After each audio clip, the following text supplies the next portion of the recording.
Dear aspirants, आज जो हम कवर करने वाले हैं वो जेल प्रेरी का जो है फर्स्ट शिफ्ट का पेपर है 30 सितंबर 2018 का, उसको कवर करने जा रहे हैं बहुत ही आसान तरीके से। तो आइए स्टार्ट करते हैं।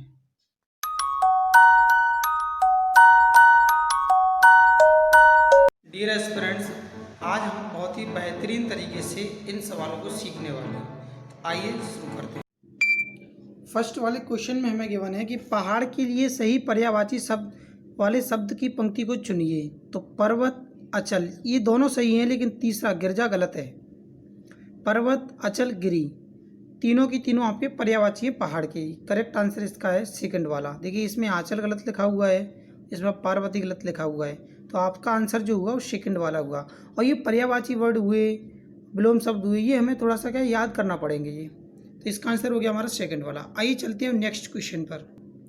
सेकंड क्वेश्चन में गिवन है हमें अकल पर पत्थर पड़ना मुहावरे का अर्थ निम्न विकल्पों में से कौन सा है। देखिए, अकल पर पत्थर पड़ना, आपने सुना होगा कि अकल में इसकी में तो पत्थर पड़ गए, यानी कि उसकी क्या होती है, बुद्धि नष्ट हो जाती है। तो यहाँ देखते हैं, इसका अर्थ है कुव्यवस्था होना, गलत है। मनोकामना पूर्ण होना, ये भी गलत है। मूर्ख होना, ये भी गलत है। बुद्धि नष्ट होना, ऑप्शन नंबर 4 आपका करेक्ट आंसर है। आइए चलते हैं अगले प्रश्न पर। क्वेश्चन में गिवन है हमें कि पहेली सा जीवन है व्यस्त में निम्न में से कौन सा अलंकार है। तो देखिए, पहेली सा जीवन जो है व्यस्त है, ऐसा बोला गया है। तो अब पहला ऑप्शन की बात करते हैं, तो इसमें दे रखा है अतिशयोक्ति अलंकार। तो देखिए, अतिशयोक्ति अलंकार के अंदर हम क्या करते हैं, किसी भी बात को बहुत बढ़ा चढ़ाकर बोलते हैं। जैसे कि हनुमान की पूंछ में लगन न पाई आग, लंका सारी जल गई और गए निशाचर भाग। तो इस उदाहरण से हमें ये पता चलता है कि किसका अतिशयोक्ति का अलंकार है, बहुत ही बढ़ा चढ़ाकर वर्णन किया गया है। जैसे हनुमान की पूंछ में आग भी नहीं लग पाई और लंका जब तक पूरी जल गई। तो जहाँ पर बहुत ज़्यादा बढ़ा चढ़ाकर वर्णन किया जाता है तो अतिशयोक्ति अलंकार होता है। सेकंड देखते हैं उपमा। तो देखिए, उपमा का अर्थ था तुलना करना। तो यहाँ तुलना की गई है किसकी, पहेली सा जीवन, जीवन की तुलना पहेली से की गई है जो कि व्यस्त है। तो यही इसका करेक्ट आंसर है, option number second correct answer है। आइए चलते हैं नेक्स्ट क्वेश्चन पर। क्वेश्चन में गिवन है कि आव प्रत्यय से बना शब्द निम्न में से कौन सा है। देखिए, आव प्रत्यय जो होता है शब्द के बाद में लगाया जाता है। तो आपने देखा ही लिखा हुआ है पढ़ाव, यानी पढ़ प्लस आव, यहीं से क्लियर हो गया। आंसर क्या है इसका, फर्स्ट वाला है। यही इसका सही आंसर है। आइए चलते हैं नेक्स्ट क्वेश्चन पर। क्वेश्चन में हमें गिवन है एहतियात का निम्न में से कौन सा सही विलोम शब्द है। देखिए, एहतियात जो बोलते हैं ये बोलते हैं किससे, जैसे कि हम बोलते हैं डिसिप्लिन। तो डिसिप्लिन का अपोजिट क्या होता है, लापरवाही। तो आंसर हो जाएगा इसका क्या, फोर्थ वाला, लापरवाही इसका करेक्ट आंसर है। आइए चलते हैं नेक्स्ट क्वेश्चन पर। बहुत ही सिंपल क्वेश्चन है, परिणाम के लिए संधि विच्छेद को चुनिए। तो देखिए, पारी, ये तो पहले गलत हो गया, पारी, तो ये गलत है। फिर से आपने देखा पारी, ये भी गलत है। अब ये परिणाम, इसको हम थोड़ा सा होल्ड करते हैं, इसको देखते हैं परिणाम। तो ये तीनों आपके गलत हो चुके हैं। अब बचा क्या आपके पास, ऑप्शन नंबर थर्ड, ये इसका करेक्ट आंसर है। आइए चलते हैं नेक्स्ट क्वेश्चन पर। वर्ड लिखा हुआ है स्रोत का शुद्ध रूप निम्न में से कौन सा है। ये जो स्रोत लग रहा है ये क्या होता है, स्त्रोत होता है, स्त्रोत, सूत्र, ये भी गलत है, स्त्रोत। तो आपका सही हो जाएगा सेकंड वाला ऑप्शन, स्त्रोत, ये क्लियर है। आइए चलते हैं नेक्स्ट क्वेश्चन पर। शांत रस का स्थायी भाव क्या है। तो शांत रस का जो स्थायी भाव होता है वो होता है निर्वेद। शांति मत कर जाना, शांति गलत होता है। सन्नाटा भी नहीं होता, खामोशी भी नहीं होता। आंसर जो सही होता है इसका वो होता है क्या, निर्वेद। शांत रस का स्थायी भाव निर्वेद, काफ़ी इंपॉर्टेंट है, काफ़ी बार एग्जाम्स के अंदर पूछा जाता है। बहुत ही बेहतरीन तरीके से आपको याद रखना है।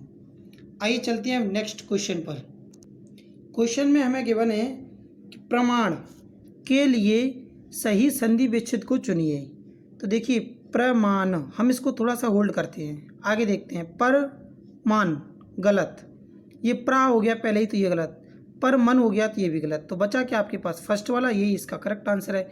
और जैसा कि ये क्वेश्चन है, इसी तरीके का एक क्वेश्चन हम अभी अभी देख चुके हैं थोड़ी देर पहले। तो सही आंसर इसका फर्स्ट वाला। आइए चलते हैं नेक्स्ट क्वेश्चन पर। क्वेश्चन में गिवन है कि एक रूपता का निम्न में से कौन सा सही विलोम शब्द है।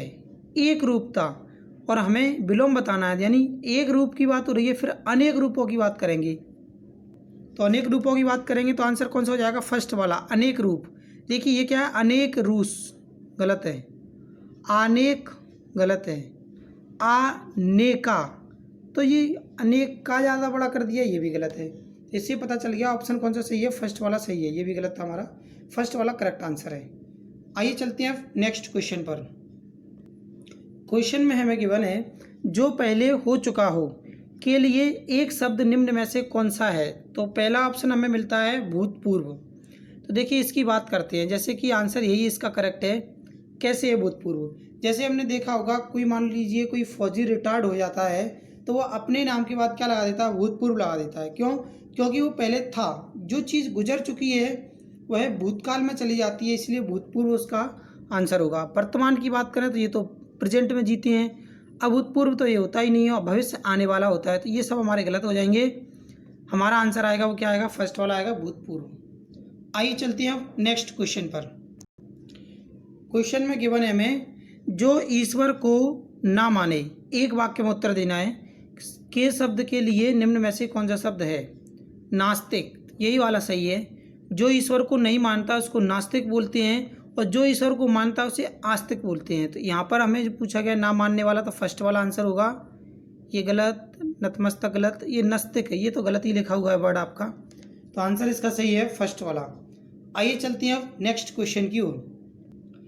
याक्षिणी का शुद्ध रूप निम्न में से कौन सा है? यहाँ पर हमें क्या है? ग्रामेटिकल पूछा गया है, मिस्टेक कौन सा है। तो देखिए याक्षिणी जो होता है वो सही रूप से इस प्रकार से लिखा जाता है जो फोर्थ वाले पर लिखा हुआ है।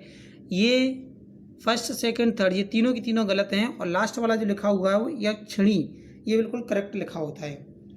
आइए चलते हैं अब नेक्स्ट क्वेश्चन की ओर।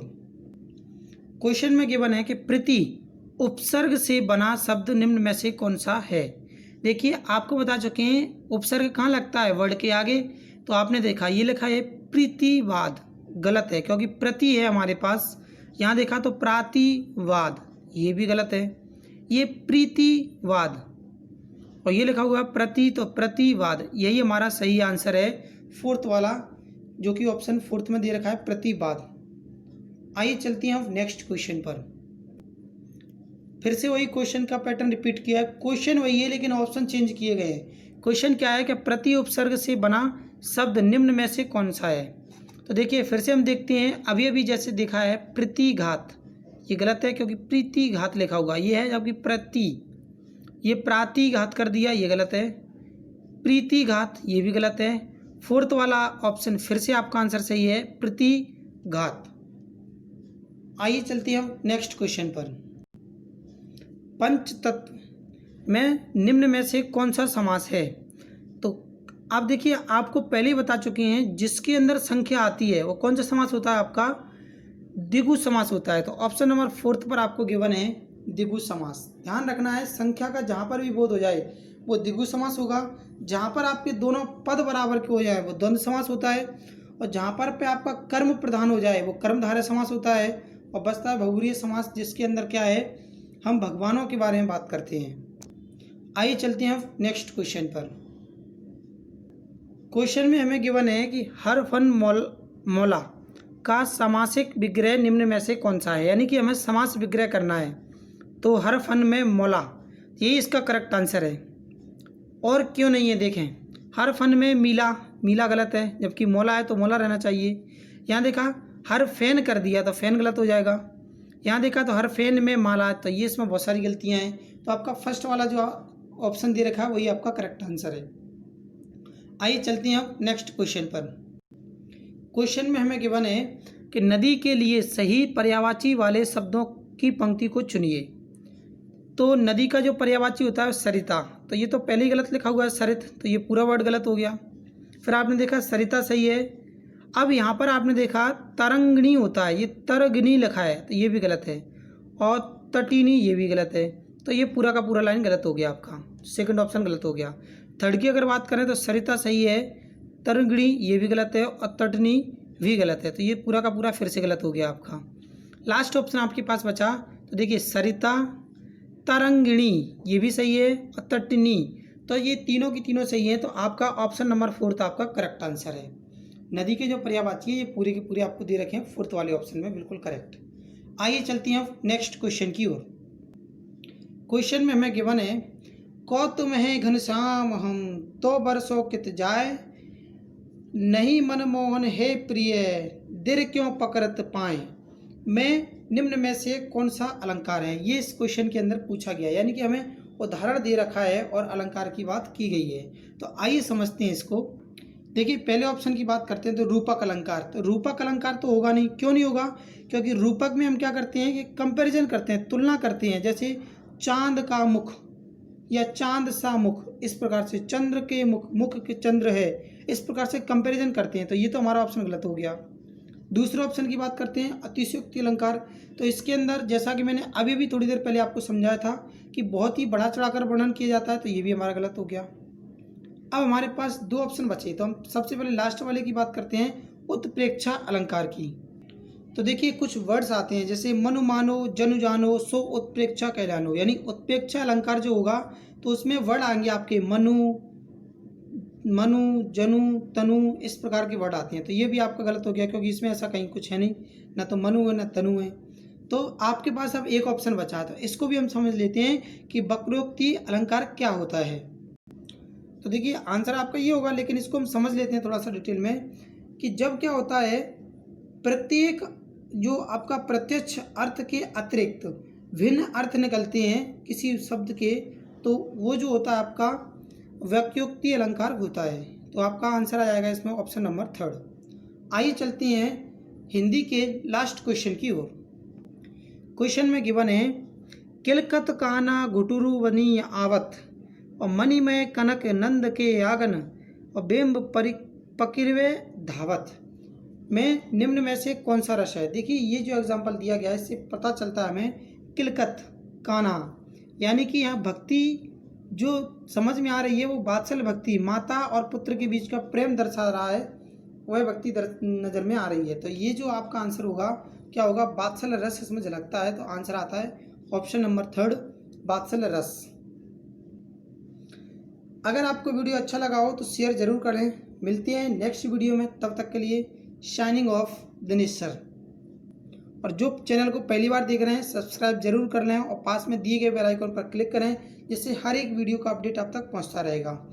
और सुबह मॉर्निंग में इसका मैथ का पार्ट चल रहा है, उसको भी आप देखते रहें, एंजॉय करते रहें, लाइक ज़रूर करें और कमेंट करके बताएं आप किस प्रकार के पेपर को चाहते हैं। ये अलग अलग पार्ट में चाहते हैं या कम्प्लीटली पूरा का पूरा आप इसको देखना चाहते हैं, सॉल्यूशन को चाहते हैं, कमेंट बॉक्स में ज़रूर लिख कर बताएँ।